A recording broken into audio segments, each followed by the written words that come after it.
Yes, I was the man who lied to his wife on their anniversary. I told her I was working late, but the truth? I was with another woman, my ex-wife. Not for love, not for lust, but for something worse, cowardice. I let her believe I'd moved on completely while I kept a secret life running in the shadows of our marriage. And the day she walked into my office with that box of pastries in her hands was the day every lie I told finally collapsed. I've done terrible things, but I'm trying to be honest now. If you're watching this, please stay till the end. Maybe my story will stop someone from doing the same. And if you believe that even broken people can change, hit subscribe and tell me in the comments that you still believe in redemption. After that day, I couldn't sleep. Every time I closed my eyes, I saw Maya standing there, frozen at the doorway, holding that box of pastries like it was her last piece of hope. I can still hear her voice, soft but breaking. "Elias, who is she?"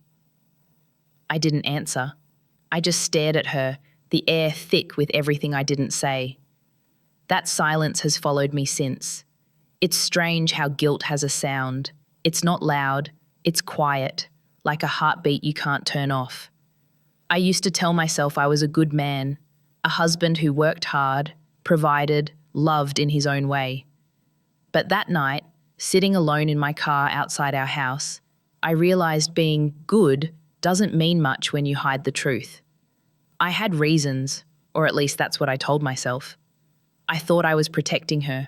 I thought she didn't need to know about Olivia, about Celeste's illness, about the boy who still called me Uncle Eli. I thought honesty would only hurt her. But the real reason? I was afraid. Afraid she'd see me differently. Afraid she'd think I still belonged to my past. Maybe afraid she'd leave. Fear has a way of dressing up like love. You convince yourself you're doing it for someone else when you're really just trying to save yourself. For weeks before everything collapsed, I felt something shifting in our home. Maya laughed less. She'd pause before answering my texts. I'd catch her looking at me across the table like she was searching for a version of me she could still trust. And I couldn't meet her eyes. Every time I did, I felt like I was stealing time I didn't deserve. When you lie to someone kind, it's worse than lying to someone cruel. Because they keep giving you chances. They keep believing. Maya believed in me more than anyone ever did. And that's what made it unbearable. I'd sit in my office pretending to focus on blueprints while my mind replayed our mornings. The way she'd make 2 cups of coffee, one always a little sweeter because she knew I wouldn't say no to sugar if she'd already added it. That small kind of love is what kills you when you break it.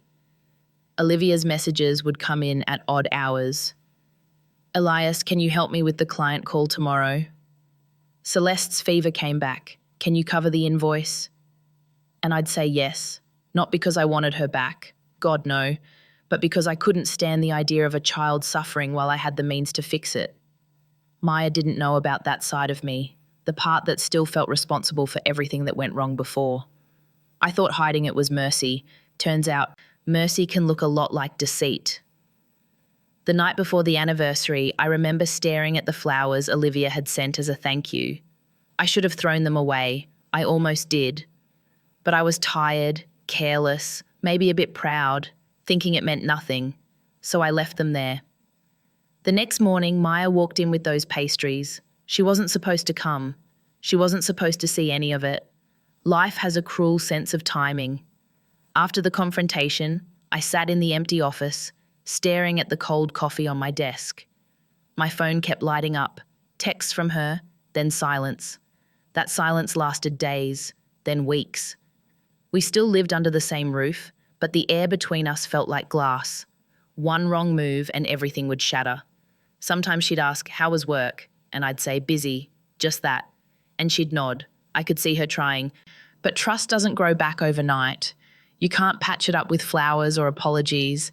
It's like a bone that healed wrong. You feel it every time you move. There's a moment every liar faces when you start believing your own story. I'd look in the mirror and think, I'm not a bad man. Maybe I wasn't evil, but I was weak. And weakness can destroy love just as easily as cruelty. At night, I'd hear her in the kitchen, moving quietly. She thought I was asleep, She'd whisper something, maybe praying, maybe cursing my name, I don't know. I never had the courage to ask. I just lay there, staring at the ceiling, wondering when I became the kind of man who needed forgiveness from the person who once called me her peace. I wish I could tell you guilt fades. It doesn't. It just changes shape. Sometimes it's regret, sometimes it's silence. Sometimes it's the look in her eyes when she tries to smile and can't. I broke something that day, not just between us, but inside me. Before everything fell apart, before the lies and the silence, there was a time I believed I had my life together. Maya and I had been married for 3 years, and for the first time, I thought peace was possible. She brought calm into my chaos. Her laughter filled the house. Her faith in me steadied everything I touched. I'd come home late from the firm, exhausted, covered in dust from the sights, and she'd still greet me like I was the best part of her day. Maybe that's why it hurt so much later, because I knew exactly what I was destroying. It all started with a phone call from an old number I should have deleted long ago. Olivia, my ex-wife. I remember staring at the name glowing on my screen like a ghost from another life. I almost didn't pick up, but I did. "Elias, it's Celeste," she said. "She's sick again. The treatments, they're expensive. I'm not asking for anything personal, but I thought maybe you could—" I should have said no, or at least, "Let me talk to Maya first." But I didn't. I just said, "I'll see what I can do." That was the moment it began. Not the cheating kind of betrayal, but the quiet one. The kind that starts with good intentions and ends in ruin. Celeste had been my stepdaughter for 5 years. I raised her when Olivia's first husband walked out. I taught her how to ride a bike, helped her with school projects, sat in hospital waiting rooms when she was 8 and struggling with asthma. When Olivia and I divorced, I promised myself I'd step back. She wasn't my child by blood, and Maya deserved a clean start.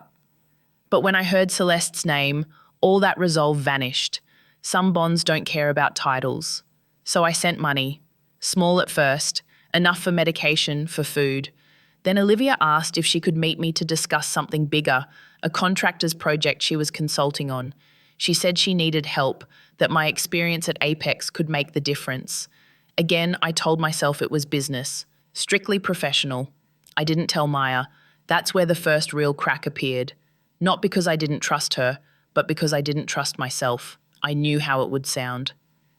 "Your husband is meeting his ex-wife for work." Even if it was true, it wouldn't sound right, and I didn't want to see that flicker of doubt in her eyes. So I convinced myself that keeping it quiet was kindness. 1 meeting became 2, then 5. Soon Olivia and I were exchanging late-night texts about blueprints, budgets, timelines. Every ping on my phone made me flinch. Maya noticed. Of course she did. "Who's texting this late?" she asked once, half joking. "Just work," I said. And it was work, mostly. That's how lies breathe, in the space between mostly and completely. The project was a big one, a redevelopment deal for an old coastal property, the same one that once belonged to Olivia's family. She wanted to turn it into something new, something that could pay for Celeste's medical bills. I told myself I was helping a child, not an ex-wife. But deep down, I knew I was also helping myself feel like the man I used to be, capable, needed, still useful in someone's story.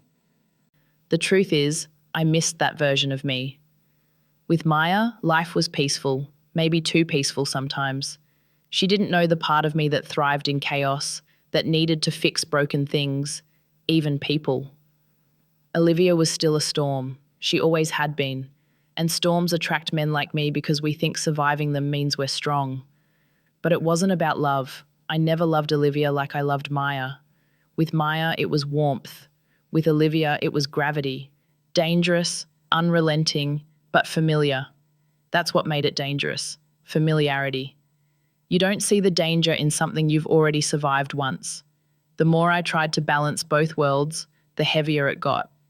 I'd leave home early, pretending to beat traffic when really I was meeting Olivia to go over site plans. Sometimes I'd look at her and see traces of the life we almost built. The laughter, the fights, the wreckage. And I'd feel this strange mix of guilt and nostalgia. I wasn't cheating, but I wasn't innocent either. Each time I came home, Maya's voice would pull me back. "Dinner's getting cold," she'd say, smiling, not knowing how much I didn't deserve that smile. I'd kiss her forehead and tell myself, "Tomorrow, I'll tell her everything." But tomorrow never came. It never does for men like me, men who keep choosing peace over truth until peace turns into silence. It didn't take long before the web started to spin around me. I thought I could control it, manage every lie like another project at work. Neat, compartmentalized, efficient. But emotions aren't blueprints. They bleed into everything. I started double-checking my phone before going home, deleting messages, rehearsing answers in my head. I told myself it was temporary, just until Celeste's treatment was done, just until the project wrapped up. But just until has no end date when guilt is your clock. At the office, people started noticing. My assistant once joked, "Boss, your ex has better timing than your wife." I laughed it off, but inside I froze. I realized people saw things I pretended weren't visible. Even the security guard at the entrance, the one who later called Olivia my wife, must have picked up on something in how we spoke, how we walked together. That was my fault. I blurred the lines until they didn't exist. There was one afternoon I remember too clearly. Maya had texted me, "Dinner at 7, I made your favorite." I looked at the message, smiled, and then Olivia called. "Elias, can you drop by? Max's science project fell apart and I don't know how to fix it." Max, Celeste's little brother. I told myself it'd only take 30 minutes. It took 3 hours. I missed dinner. When I walked in, Maya was sitting by the window, plate untouched, candles burnt out. She didn't yell. She just looked up and said, "You okay?" That kindness felt like a knife. She had no idea where I'd been, and I used that ignorance as a shield. I kissed her forehead, said, "Work emergency." She nodded, believing me, and I went to the shower so she wouldn't see me shaking. That night, I stared at my reflection and thought, if I tell her now, she'll forgive me. But I didn't. Because forgiveness means exposure, and I was still too proud to bleed. There's this strange thing about secrets. They make you feel both powerful and pathetic. You think you're protecting people, but what you're really doing is feeding your own ego. I liked being the savior again. The man who could fix a child's project, who could handle crises, who could still matter. I told myself I was being selfless, but every act of helping Olivia was a thread in the web I was weaving, and eventually I couldn't tell which part of me was genuine and which was guilt. Maya started asking more questions. "You've been distracted lately. You smell like paint. You're working weekends now?" I had answers for everything. Too quick, too neat. That's how she knew something was off. Love makes people observant. I think she wanted to believe me, but she also wanted to believe her intuition. Both couldn't be true.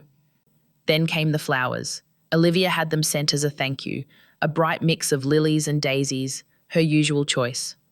They arrived at my office on a Friday morning. I meant to throw them away, but one of the clients saw them and said, "Nice touch. Your wife must really love you." I smiled, corrected nothing. I don't even know why. Maybe because for a second it felt good to still be seen as loved by someone. Anyone. That's how pathetic I had become.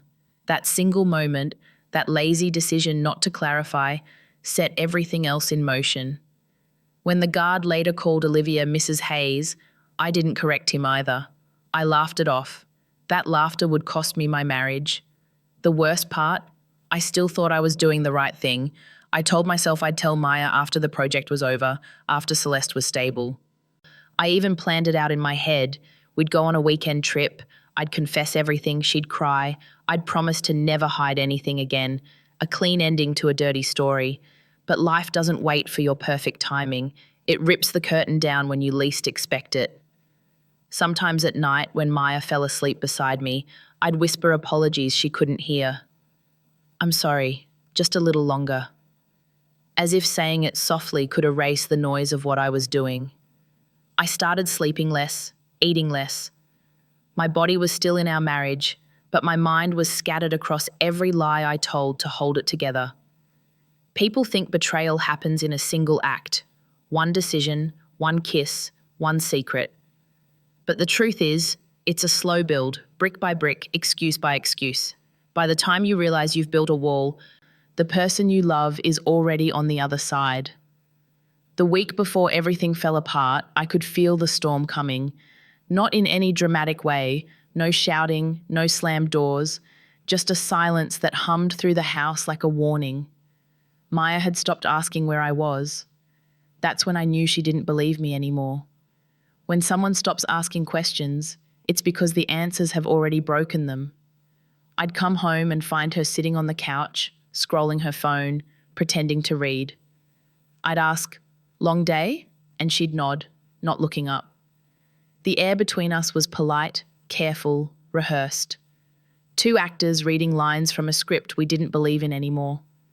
One night, she left a plate on the table, pasta, her usual comfort food. I came home late, as always, and she said, "You work too much, Eli." Just that, quiet, almost kind. I wanted to tell her everything right then. The words even made it to my throat. But then she smiled, soft and tired, and said, "You're trying your best, I know." That broke me more than anger ever could. How do you confess to someone who still sees the best in you when you know you've buried it? That same week, Olivia called again. "Elias, the contractor's threatening to pull out unless we confirm by tomorrow." Her voice was shaking. "If we lose this deal, I'll lose everything." I didn't even hesitate. "I'll handle it." That's what I always said. I'll handle it. Like some hero cleaning up a mess no one asked me to fix. I told myself I was doing it for the child, for closure, for redemption, anything but what it really was, ego wrapped in guilt. The next morning, Maya noticed the dark circles under my eyes. "You're burning yourself out," she said, pouring me coffee. "Maybe you should take a day off." I smiled, pretending to agree. "Soon," I said. She kissed my cheek and whispered, "Don't disappear on me." I still remember that line, "Don't disappear on me." It wasn't a request. It was a warning disguised as love. And I ignored it. At work, everything blurred together. Meetings, deadlines, late-night calls. Olivia and I were constantly in touch, trying to save that project. Somewhere along the way, she started thanking me too often, using words that carried history. "I don't know what I'd do without you." I'd nod, change the subject, pretend it meant nothing. But it did. Not because I wanted her back, but because it fed something I didn't want to admit still lived inside me, the need to feel irreplaceable. Guilt became my shadow. I carried it everywhere, pretending it wasn't there. I told myself, once the project is done, I'll tell Maya everything. But I was already too deep. Every good intention had turned into another secret, every act of kindness, another sin.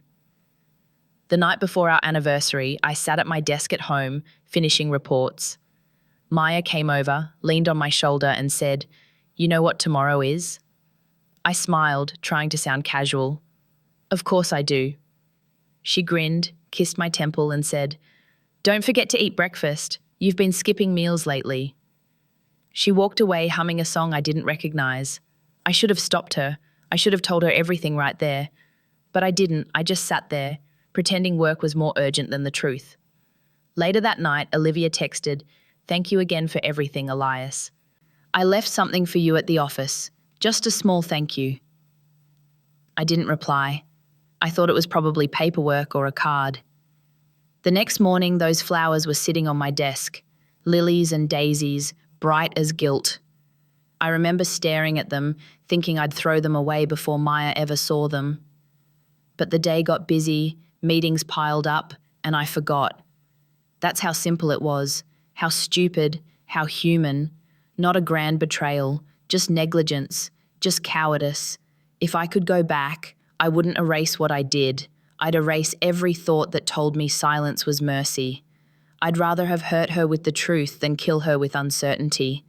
But that's the thing about lies. You always think you have time to explain them later. Then one day, later becomes the moment she walks into your office with pastries and hope in her hands and sees the flowers you never threw away. That was the moment the storm finally arrived. The morning after our anniversary was the moment I knew for sure I'd crossed a line I couldn't uncross. Maya didn't say much that day. She moved around the kitchen in silence, making coffee, her movements calm but too controlled, the way someone acts when they're holding back everything they want to scream. I tried to speak, to say something ordinary like good morning, but the words stuck. She looked at me once, just once, and that look said it all. She knew something was wrong. I could have told her then. I could have said, "It's not what you think," or "Let me explain," or just, "I'm sorry." But I didn't. Instead, I grabbed my briefcase and left for work early. Another coward's retreat disguised as responsibility. On the drive there, my hands trembled on the steering wheel. My mind kept looping the same image. Maya standing in the doorway, the box of pastries in her hands, her eyes wide with disbelief. The image burned into me like a scar. Still, I convinced myself there was time to fix it, to clean up the mess before she pieced it all together. That's how denial works. It turns guilt into strategy. When I got to the office, the flowers were still there. Their scent made me sick. I wanted to throw them out, but part of me couldn't. Maybe I wanted to suffer. Maybe I thought keeping them there was some form of self-punishment, a reminder of how small the lie had started.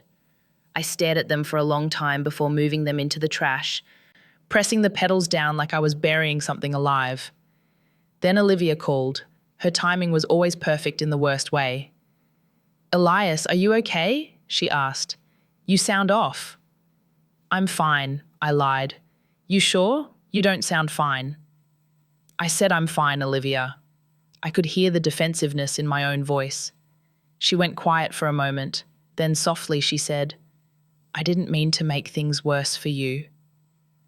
That line hit me harder than I expected, because she had, and it wasn't her fault. It was mine. She didn't ask me to hide things. She didn't tell the guard to call her Mrs. Hayes. I let those moments happen. I chose to protect the illusion because it was easier than facing the truth. That afternoon, I sat through meetings like a ghost. People talked, plans were made, and I nodded at all the right times. But my head was somewhere else, home. Maya hadn't texted once. Normally she'd send something, a meme, a reminder, a heart, nothing. That silence felt heavier than any argument. By lunchtime, I told myself I'd fix it that evening. I'd go home early, bring dinner, explain everything from the start, Celeste's illness, the money, the project. I even rehearsed how I'd say it. Calm, measured, remorseful. I thought maybe, just maybe, honesty could still salvage something. But when evening came, I didn't go home early. I stayed. Olivia had asked for one last review before submitting the proposal, and I said yes, again. Because part of me still believed I could multitask morality. I could save my marriage and my conscience. I could be the good husband and the responsible man from his past. It's absurd, but that's what guilt does. It convinces you that you can manage damage like a spreadsheet. We worked late. She brought coffee. We barely spoke outside of work details. Yet, the silence between us was heavy with memory. I caught her looking at me once, eyes softer than they should have been. I looked away. That's when I realized, even if nothing physical ever happened, I was still betraying Maya. Betrayal isn't just about touch. It's about attention, energy, care, all the invisible things that belong to the person you promised to protect. When I finally left, the city was asleep. I drove home on autopilot, every red light feeling like judgment. I parked outside our house and sat there for 15 minutes, engine running, watching the lights in the windows flicker off one by one. I thought maybe she's asleep. Maybe tomorrow I'll tell her. Always tomorrow. I turned off the car, walked inside, and found her sitting at the dining table, awake, waiting. The untouched dinner was cold, candles burned down to stubs. She didn't say a word. She just looked at me and whispered, "You're late again." I wanted to say, "I know." I wanted to tell her everything. Instead, I said, "It's work." 2 words that would become the final excuse in a long line of small betrayals. That was the night I knew I'd lost her trust. Not because she accused me, but because she stopped believing the difference between truth and lie even mattered anymore. That night, after Maya whispered those 2 words, "You're late again," the house felt colder than usual.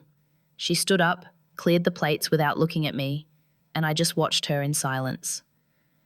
The sound of metal against porcelain was sharper than shouting.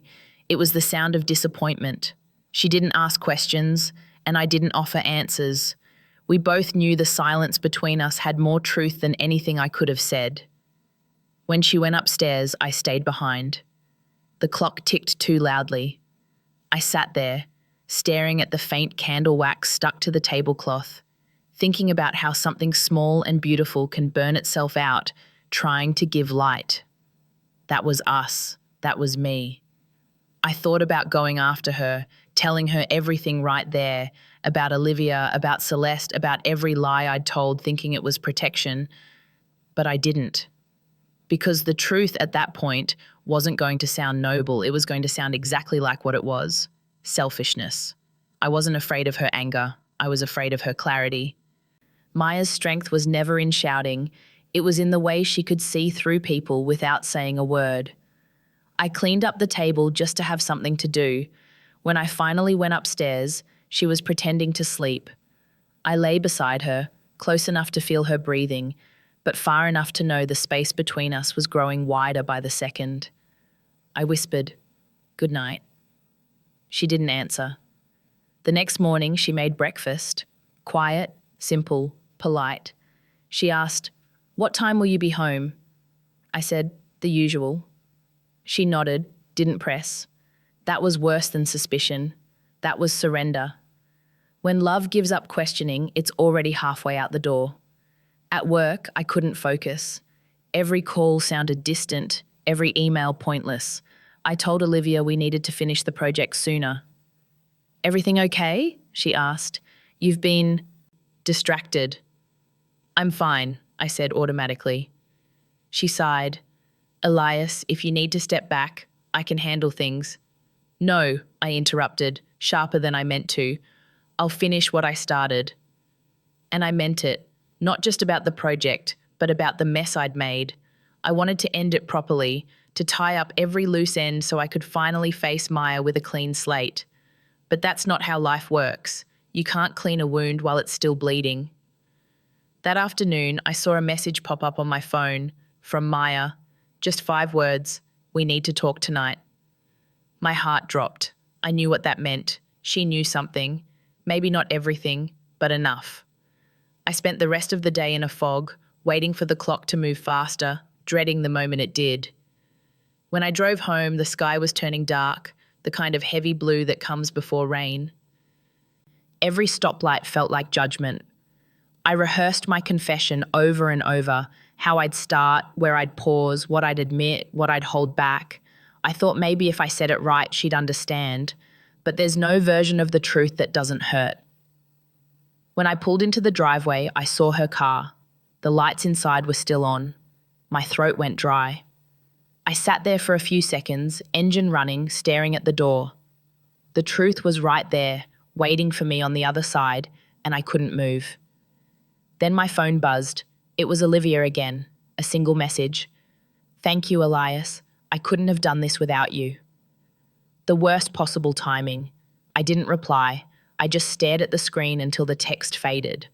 When I finally walked into the house, Maya was at the dining table again, her laptop open, papers scattered.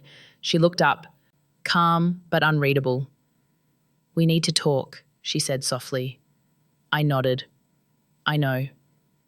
"Then talk," she said. I opened my mouth, but the words tangled in my throat. I wanted to tell her everything, but all that came out was, "I'm sorry." "For what?" she asked, voice steady. "For not being honest," I said. Her eyes filled, but she didn't cry. "Not being honest about what, Elias?" I froze. That was the moment, the last exit before the crash. And I missed it. I told her another half-truth, one last attempt to buy time I didn't deserve. About work, about being too busy. She looked at me like she was seeing a stranger. "I hope one day, when you finally tell the truth, It won't be too late. She walked upstairs, leaving me alone with the echo of her footsteps, and every lie I'd ever told ringing in my ears. That was the night the truth waited outside our marriage, and I was too afraid to open the door. After that night, everything between Maya and me became quiet. Not peaceful, just silent in the way broken glass lies still before someone steps on it. We spoke less, and when we did, it was about things that didn't matter. Bills, groceries, errands. Our sentences got shorter, our laughter rarer. It's strange how a marriage doesn't end with a fight. It ends with an echo. I tried to carry on like nothing had changed. I went to work, I smiled in meetings, I even started coming home earlier. But the house felt different, colder, emptier, like the walls had learned our secrets. Maya didn't wait up for me anymore. She'd be in the bedroom, lights off, pretending to sleep. I'd sit at the edge of the bed, staring at her silhouette, wondering if she could hear my heart pounding. I wanted to reach out, to touch her shoulder, to say something simple like, "I'm sorry," but guilt makes you clumsy. Every time I tried, I ended up saying nothing. One evening, I came home to find a small box on the kitchen counter. Inside were the receipts I'd thought I'd hidden, transfers, invoices, payments to Olivia's firm. Maya was sitting at the table, her hands folded, eyes calm but sharp. "You forgot to delete your emails," she said quietly. I froze. My mouth went dry. "Maya, I can explain." "I don't want an explanation," she interrupted, voice steady. "I just want the truth." And there it was, the moment I'd been avoiding since the first lie. I could have told her everything. I could have said, "Yes, I helped Olivia because her daughter is sick," or "I was scared you'd misunderstand." But the truth wasn't about money or projects. It was about the 1,000 little choices that brought us there. And saying that out loud would have destroyed me. So instead, I chose the coward's version of honesty, the half-truth. "It's just work, Maya. I didn't want to worry you." She stared at me for a long time, her eyes full of exhaustion rather than anger. "You really think I'm that fragile?" she asked. "No," I said quietly. "I think I'm the fragile one." That was the closest I came to telling her the truth that night. She stood up, walked past me, and whispered, "You don't have to protect me, Elias. You just have to respect me." The next morning, she didn't make coffee. The mug that used to sit beside mine was gone. That small emptiness hit harder than any confrontation. At work, I couldn't concentrate. Olivia noticed. "Elias, you look like you haven't slept in days," she said. "I'm fine," I muttered. She sighed. "You've done enough. Let me handle things for a while." But I couldn't stop. Work became the only place I still felt like I had control. At home, I was the villain. At the office, I could still pretend to be the man who solved problems. One day, I found myself staring out of my office window, wondering how I'd become this, a man split between guilt and habit. I realized that my silence had turned into its own language. Maya didn't ask questions anymore, and I didn't offer answers. We existed like co-workers sharing a house built on old promises. The real punishment wasn't her distance, it was her kindness. She didn't yell, didn't throw accusations. She still left food for me in the fridge, still washed my clothes, still said goodnight before turning off the light. But every act of care felt like a mirror reflecting how unworthy I'd become. One night I came home later than usual, and she was sitting on the porch, wrapped in a blanket. "I waited for you," she said softly. "I got caught up at work," I lied again. She nodded. "Of course." Then she looked at me and asked, "Do you still love me, Elias?" The question broke something inside me. Because I did. I loved her deeply. But love doesn't excuse what I'd done. It doesn't erase lies. It doesn't make silence noble. I wanted to say yes. I wanted to say it 1,000 times. But all that came out was, "I don't know how to prove it anymore." She smiled sadly. "Maybe you can't." She stood up, kissed my cheek, and went inside. That kiss felt final, like a full stop at the end of a long, unfinished sentence. That night, I sat on the porch until dawn, watching the sky change color. I thought about how many chances I'd had to be honest, how many times she'd left the door open for the truth, and I'd chosen to close it myself. I realized something cruel about lies.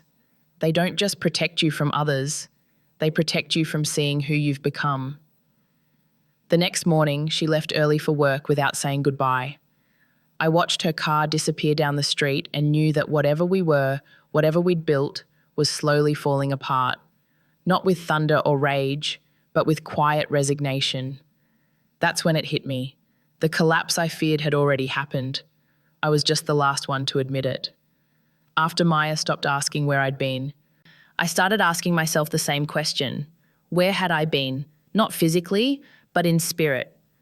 Somewhere between who I was and who I became, I'd lost the version of me she married. Days turned into routines we both performed out of muscle memory. We still shared the same bed, the same meals, but not the same life. We moved like ghosts around each other, polite, functional, invisible. Every good morning sounded like a favor. Every good night felt like a ritual for the dead. I tried to fix things the only way I knew how, by working harder. I started bringing home gifts, small ones at first, flowers, her favorite tea, a book she mentioned once. She'd smile, thank me, then set them aside untouched. The more I tried to buy normalcy, the more obvious it became that I was paying for silence. One evening, I cooked dinner, something I hadn't done in months. When she walked in, I said, "I thought I'd surprise you."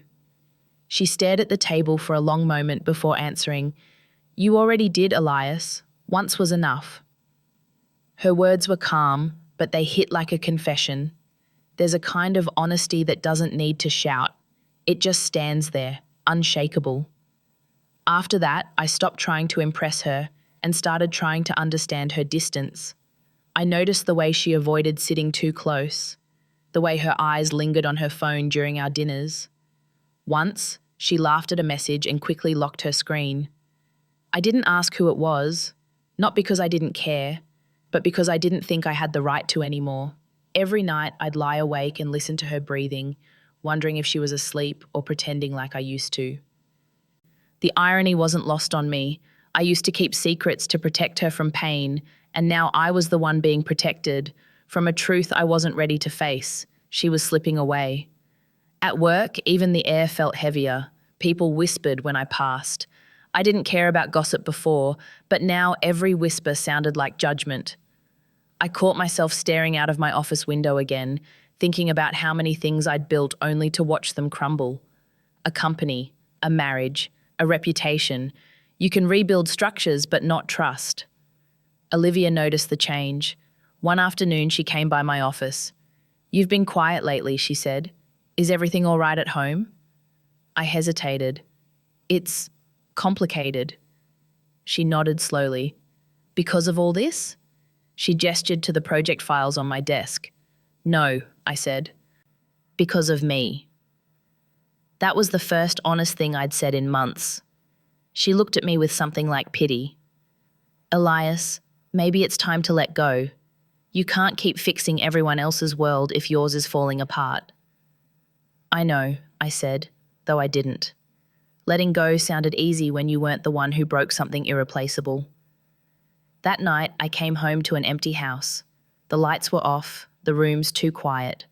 On the table was a note, not a letter, just a note. Went to visit Mum. Be back Sunday. No heart, no nickname, just words. It shouldn't have hurt as much as it did, but it felt like a preview of absence. I sat there reading that note over and over and realised I didn't even know which hurt more, her leaving for a weekend or the possibility that she might not come back at all. I tried calling her, but she didn't pick up. I left a voicemail. "Maya, I know I've failed you. I know I've been selfish, but please just come home. We can talk. I'll tell you everything." When she didn't answer, I went outside and stood in the cold, staring at the road she'd taken. That's when I finally understood what loneliness really is. Not the absence of someone's body, but the absence of their trust. The next morning, I went through our home like a stranger. I found traces of her everywhere. her perfume on the pillow, a hair tie on the nightstand, her handwriting on sticky notes. Buy milk, call mum, don't forget dinner Friday. Ordinary words that suddenly felt like relics from another lifetime. I sat on the edge of the bed and whispered to the empty room, "You're right, Maya. You didn't need me to protect you. You needed me to be honest." That weekend, I didn't sleep. I kept rehearsing what I'd say when she came back. Every sentence started with, "I should have told you," and ended with, "I'm sorry." But deep down, I knew apologies wouldn't fix this. You can't rebuild something that never stopped breaking. By Sunday night, she still hadn't come home. I checked my phone again. No calls, no messages, just silence. I sat by the window, watching the headlights pass, each one a hope that wasn't hers. That's when I realized I wasn't waiting for her forgiveness anymore. I was waiting for my punishment. Maya didn't come home that Sunday. Or Monday. By Tuesday, the house no longer smelled like her perfume. The bed felt bigger, colder. I kept turning toward her side every morning, half expecting her to be there, pretending to sleep like before. But the pillow stayed untouched. I'd lost count of how many times I picked up my phone just to stare at her name on the screen without the courage to call again. At first, I told myself she just needed space, a few days to clear her head, but deep down, I knew she wasn't clearing anything. She was deciding if I was worth forgiving, deciding if love was enough to survive deceit. The longer she stayed away, the louder the house became. Every creak, every hum of the refrigerator sounded like an accusation. I started sleeping in the living room, the couch becoming my punishment. I stopped turning on the lights at night because the shadows felt more honest than the man I saw in the mirror. At work, I went through the motions. I showed up, answered questions, signed contracts, all while pretending my world wasn't falling apart. But people could tell. One afternoon, my colleague Marcus stopped by and said, "Man, you look like you haven't seen the sun in days." I forced a laugh. "Just busy." He hesitated before saying quietly, "Don't let work make you forget your life." I wanted to tell him it wasn't work doing the forgetting, it was me. Even Olivia noticed the emptiness. When she came to drop off some documents, she looked at me and said, "Elias, you should go home early." I almost laughed at the irony. "There's not much to go home to," I said. She went silent, then placed a hand on my desk. "You did what you thought was right," she offered. But that was the problem. I'd convinced myself of that lie for too long. That night, I stayed in the office long after everyone had left. I walked past the conference room, past the glass walls that reflected me like a ghost. I saw the man I'd become, tired, hollow, half of what Maya once loved. I sat at my desk, staring at a photo of us from our second anniversary. She was smiling. I was looking at her, both of us unaware of how fragile that happiness was. I whispered to the photo, "I ruined this, didn't I?" My phone buzzed. For a second, my heart jumped. Her name. But it wasn't a call. It was a message. "I need more time." Just 4 words. No greeting. No promise. I read it over and over until the words blurred. More time. I'd spent months begging for that without realizing that time was never the problem. Truth was, the days after that blurred together. I stopped hearing music in the car. Food lost its taste. Even the air felt heavier. I tried writing her letters I never sent, pages filled with apologies that couldn't change anything. I wrote things like, "I didn't cheat on you, but I betrayed you anyway. I lied to protect myself, not you. I thought silence was mercy, but it was just cowardice." I tore most of them up. Words felt too small for the damage I'd done. One night, I drove by her mother's house. The lights were on. I sat across the street in my car, engine off, watching the faint shadow of Maya move past the curtains. I could have gone to the door, knocked, begged. But what would I say? I'm still the man you loved, just not the man you can trust? No. She deserved peace, not another storm. So I stayed there, in the dark, whispering the apology she'd never hear. "You were right. You didn't need saving. I did." When I got home, the house felt smaller. I opened the fridge and saw the container of soup she'd made the week before she left. Untouched, molded, forgotten. I threw it away, and it felt like throwing away the last piece of our life together. That night, I found myself praying, something I hadn't done in years. I didn't ask for her to come back. I asked for the strength to face her if she didn't. I asked for the courage to stop hiding behind good intentions. It's strange. Losing someone you love doesn't happen all at once. It happens in stages, the silence, the absence, the acceptance. You start by missing their voice, then their smell, then the way they used to say your name. And finally, you miss the person you used to be when they still believed in you. By the end of that week, I stopped expecting her return. Instead, I started learning how to sit with my guilt. I cleaned the house, did the laundry, kept things the way she liked them, as if maintaining the order she created would somehow keep her spirit close. Every night before bed, I whispered, "Good night, Maya," to an empty room. It wasn't hope, it was habit. And habits are what remain when love leaves but guilt stays. I used to think the worst thing that could happen to me was losing her. I was wrong. The worst thing was realizing that she lost me long before she walked out the door.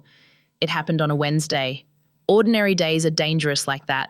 They don't warn you when they're about to change everything. I was at the office halfway through a meeting when my assistant said, "Your wife's here to see you." My heart stopped. Maya hadn't been there in weeks. I stood up too fast, knocking over my pen. "Send her in," I said, my voice trembling despite my effort to sound calm. When she walked in, she looked different. Not angry, not broken, just calm. The kind of calm that comes after you've decided something final. She was holding a folder in one hand, her wedding ring in the other. "Elias," she said softly, "we need to talk." The room went silent. I could feel every pair of eyes turn toward us. "Can we?" I started, motioning toward my office. She nodded and followed. The door clicked shut behind us. She placed the folder on my desk. Inside were copies of the bank transfers, project invoices, screenshots of messages between me and Olivia, everything I thought I'd hidden or deleted. She had it all. "How long?" she asked quietly. I opened my mouth, but the words refused to come. She looked straight at me. "How long have you been lying to me?" "Maya," I said, my throat dry. "Please, let me explain." "Explain what? That you were helping your ex-wife behind my back? That you sent her money? That you let people think she was still your wife?" Her voice didn't rise. It stayed calm, which made every word cut deeper. "It wasn't like that," I said. "It was about her daughter, Celeste. She's sick. I was trying to help." "And you couldn't tell me that?" "I didn't want to hurt you," I said. And the moment the words left my mouth, I heard how pathetic they sounded. She shook her head slowly. "You didn't want to hurt me, so you lied to me." She let out a short, bitter laugh. "That's not protection, Elias. That's control." I didn't know what to say, because she was right. I hadn't been protecting her. I'd been protecting myself from her disappointment, from the risk of being seen as weak or foolish. She leaned against the desk, staring at the photo of us that still sat in its frame. "You know what's funny? I used to brag about you," she said. "To my friends, my family. I'd tell them how lucky I was to have a man who never lied. I built my life around that belief." "Maya, I don't hate you," she said suddenly. "I just don't know who you are anymore." I stepped closer. "I'm still the man who loves you." She looked up, her eyes tired. "No, you're the man who's sorry he got caught." Those words broke me more than shouting ever could, because there was truth in them, and truth has a weight that lies never prepare you for. I tried to reach for her hand, but she pulled away. "You think you're the only one who suffered?" she asked quietly. I stayed awake every night wondering what I did wrong. I thought maybe I wasn't enough, that maybe you were bored. But it turns out the only thing I did wrong was trust you too much. Her voice cracked on the last word, and I felt something inside me collapse. I wanted to kneel, to beg, to promise, but I knew promises meant nothing now. She turned toward the door. "I'm filing for separation," she said. "I don't know if it's forever, but I can't breathe here anymore." I took a step forward. "Please, don't make a decision you can't take back." She looked over her shoulder. "I already did, Elias. You made yours first." And then she walked out, past my assistant, past the reception, through the same door she once used to surprise me on our anniversary. Only this time, she wasn't holding pastries. She was holding the truth. I stood there staring at the empty doorway, hearing the faint echo of her footsteps fade down the hall. My chest felt hollow. For a long time, I couldn't move. The office around me buzzed with life, people going on with their day as if my world hadn't just ended. That night, when I got home, the house felt like a museum, filled with relics of a life that no longer belonged to me. Her clothes were gone, her mug missing from the kitchen shelf, but the framed wedding photo still hung in the hallway, tilted slightly to one side. I reached out to straighten it, but my hand shook too much to touch it. That was the night I realized losing her wasn't punishment, it was justice. After Maya left, time stopped making sense. Days melted into nights, nights into something darker. The house became a monument to everything I'd broken.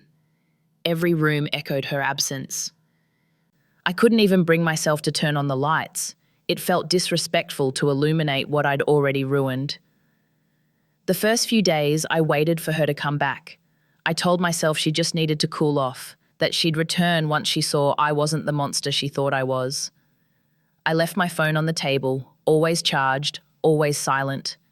Each buzz that wasn't her felt like another nail sealing the coffin of what we once had. I went to work pretending I was fine. Everyone could see I wasn't. Marcus stopped by my office once and said, "Man, take some time off." I nodded, but I didn't. Work was the only place where my guilt could hide behind spreadsheets and phone calls. But even there, ghosts found me. I'd look up from my desk and for a second see Maya standing in the doorway again. Same dress, same box of pastries, same heartbreak. Then she'd disappear, and I'd remember that ghosts don't visit people who tell the truth, only liars. One evening, Olivia came to return some signed documents. She looked at me for a long moment before saying, "You look like hell." I laughed bitterly. "That's generous." She placed the papers on my desk. "Does she know everything now?" "She does." "And?" "She's gone." Olivia sighed, her face softening with regret. "I'm sorry, Elias. I never wanted this." "I know," I said, "but I let it happen anyway." She hesitated before saying, "You were trying to do something good.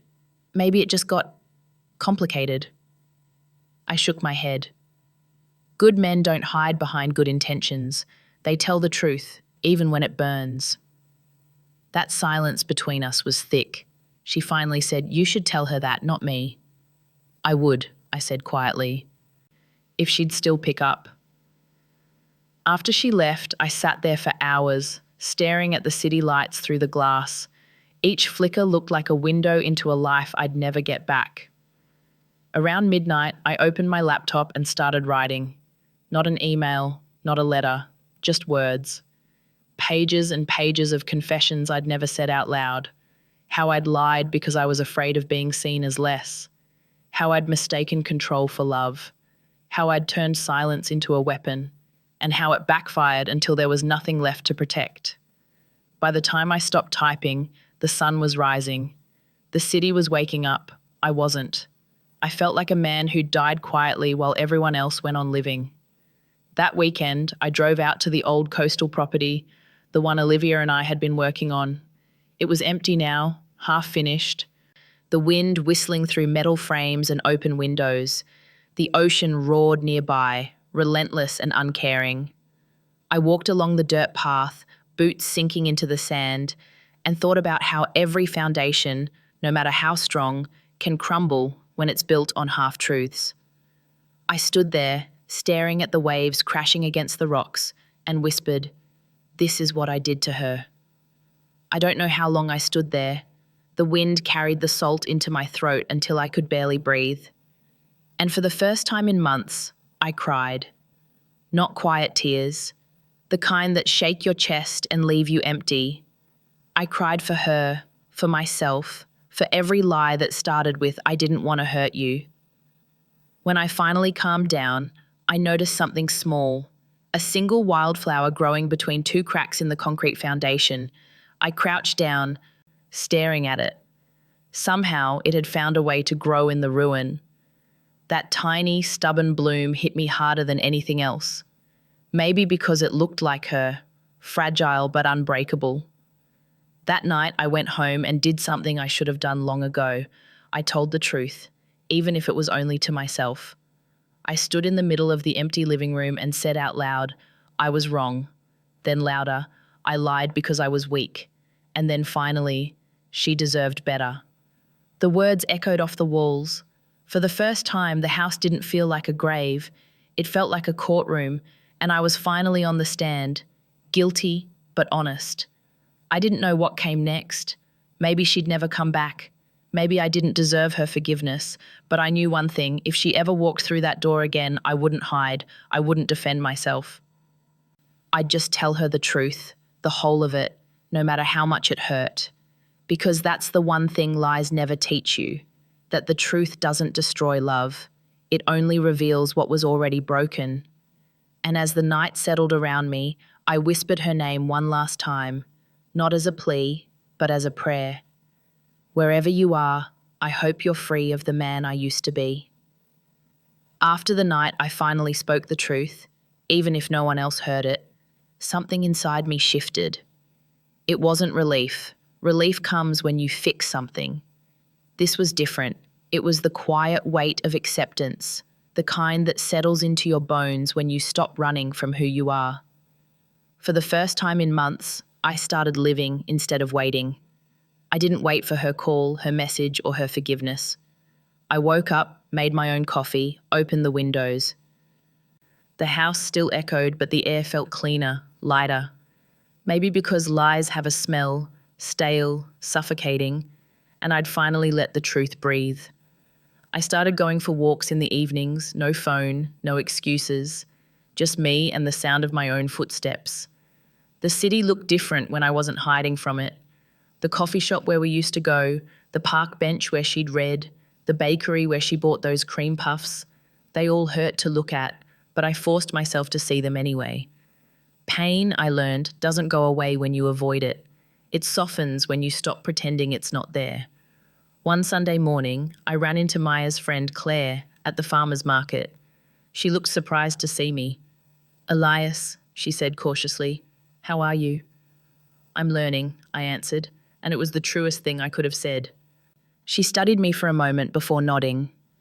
"She's doing okay," she said gently. "Staying with her mom for now, working again, taking things slow."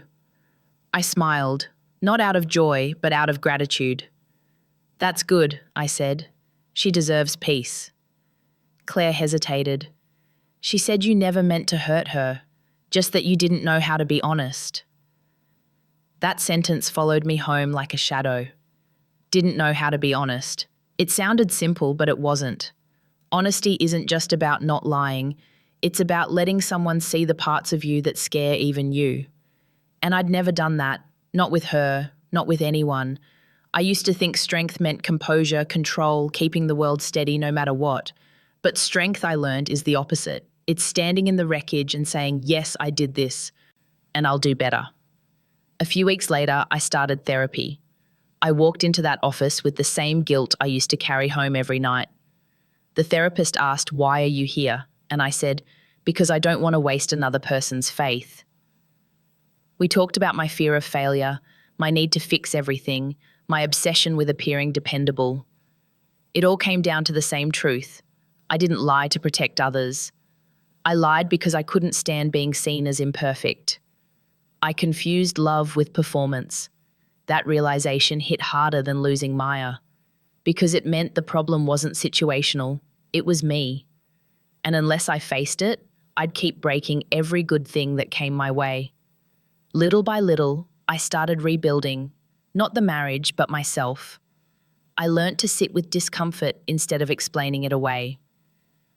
To tell the truth before it turned poisonous. To say, I don't know, without shame. One evening, months later, I received an envelope in the mail. No return address, just my name in her handwriting. My hands shook as I opened it. Inside was a single sheet of paper. I heard you started therapy. I'm glad. I'm not angry anymore. I just hope you're being kind to yourself. I don't know what the future holds, but I'm not wishing against you. Maya. I read that letter a dozen times. It wasn't forgiveness. It wasn't reconciliation. But it was grace. And sometimes, grace is the only closure you get. That night, I lit a candle in the kitchen, the way she used to. I placed her letter beside it and whispered, "Thank you." I didn't cry this time. The tears had already done their job. What I felt was quieter, like forgiveness, but for myself. I kept the ring she left behind, not as a symbol of failure, but as a reminder of what honesty costs and what it's worth. Every time I look at it, I think of all the moments I could have chosen truth and didn't. And then I remind myself that I can choose it now. Some people think redemption is about winning someone back. It's not. Redemption is learning to live in a way that would make them proud if they ever looked your way again. So I do small things differently. I answer texts right away. I tell the truth, even when it's awkward. I admit when I'm scared, when I'm tired, when I'm not okay. It sounds simple, but it's revolutionary once you've spent years lying for comfort. Sometimes, when I pass the old office building, I still see her in my mind, standing there in that sea green dress, holding the box of pastries, her eyes wide with disbelief. That memory used to destroy me. Now it keeps me honest, because I never want to see that look on someone's face again, not because of me. If she ever watches this, I hope she knows I finally understand what she tried to teach me. That love isn't about shielding someone from pain. It's about walking through it with them, unarmed. That trust isn't built by perfection, but by transparency. And maybe one day, if our paths cross again, I'll look her in the eyes, not to beg, not to apologize, but to say, "Thank you for teaching me how to tell the truth." I used to think losing Maya was my punishment. Now I know it was my lesson. You can't lie your way into keeping something real. You can only tell the truth and accept what it costs. Some nights I still catch myself setting out 2 cups of coffee, one for me, one for the ghost of who I was. Then I stop, smile, and pour one back. I don't live for ghosts anymore. I live for the man I'm trying to become, the one who tells the truth, even when it trembles out of him. People ask if I'd do things differently if I had the chance. I would, not because I want the same ending, but because I'd want her to remember me as someone brave enough to be honest. That's all I ever owed her. That's all any of us owe the people we love. So if you're listening to this and you're holding something back, a secret, a lie, a half-truth you keep calling protection, tell it. Tell it now, while you still can, because silence doesn't save anyone. It just delays the heartbreak. I can't change what I did, but I can choose what kind of man I am from here. And maybe, if there's any mercy left in this world, that will be enough. Sometimes when I walk past the old places, the park bench, the bakery, the corner she used to wait at, I still feel her there. Not as pain, but as a reminder. A quiet voice that says, "Be honest this time." And I listen. Every single day I listen. Because the truth doesn't erase what you've done. It just lets you live with it and still walk forward. And that, I've learnt, is what redemption really means. If this story made you pause, don't just scroll away. Think about the person who still believes you without asking questions. Text them, call them, tell them something true tonight, because trust doesn't break in a moment. It fades, one silence at a time. And if you've been silent for too long, this is your sign to speak. Leave a comment if you've ever wished you'd told the truth sooner. And if you believe people can change, stay till the next story. You'll understand why.